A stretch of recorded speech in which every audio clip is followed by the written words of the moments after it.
Let's first talk about My Oxford Year. You know the type of film that I'm talking about? Cobbled streets, cozy pubs, foggy mornings, poetic drizzle, and that dreamily disarming British accent that somehow makes heartbreak feel like a cup of Earl Grey. Yes, a UK set romance is cinematic catnip. And My Oxford Year, streaming now on Netflix at #1 currently, knows that. Based on Julia Whelan's novel, the film leans into the old world charm with deliberate Pinterest board precision. Sophia Carson plays Anna de la Vega, an ambitious New Yorker with a Goldman Sachs gig waiting back home. But before spreadsheets swallow her soul, she takes a detour to Oxford, hoping to rekindle her love for literature.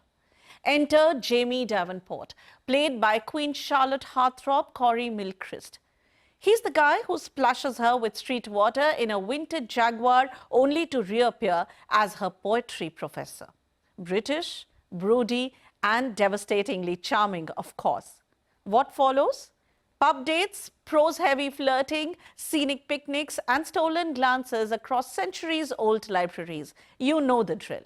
On paper, Oxford Year checks every possible box. Impossibly attractive leads, postcard-perfect backdrops, a relationship on borrowed time, and enough longing to fill a poetry anthology.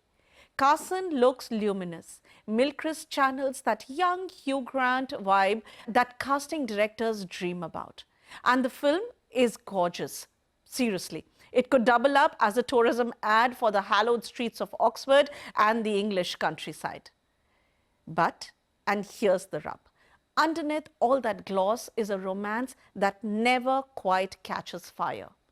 Carson, fresh off the Life list, plays Anna with a kind of polished composure that never quite cracks even when she's supposedly falling in love or confronting heartbreak. You want to root for her, but she feels more like a stylish mannequin drifting through a very expensive mood board.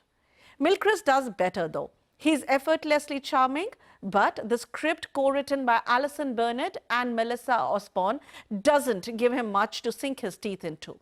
The emotional stakes feel implied rather than earned. And when the film tries to pull the rug out from under us with a late-stage twist, it lands with more of a shrug than a sob. You are meant to be gutted. Instead, you are mildly puzzled, maybe even checking how much time is left. And that's the film's central conflict. It wants to be One Day, or perhaps Notting Hill, or even Love Story. But it borrows their aesthetics without quite capturing the emotional depth. The supporting cast? A gallery of glossy archetypes.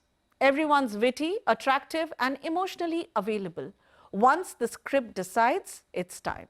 In the end, My Oxford Year joins that ever-growing category of mid-tier romances.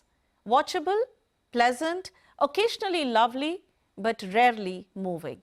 It's the kind of film you can pause to do laundry or perhaps reheat leftovers and not really feel like you have missed much.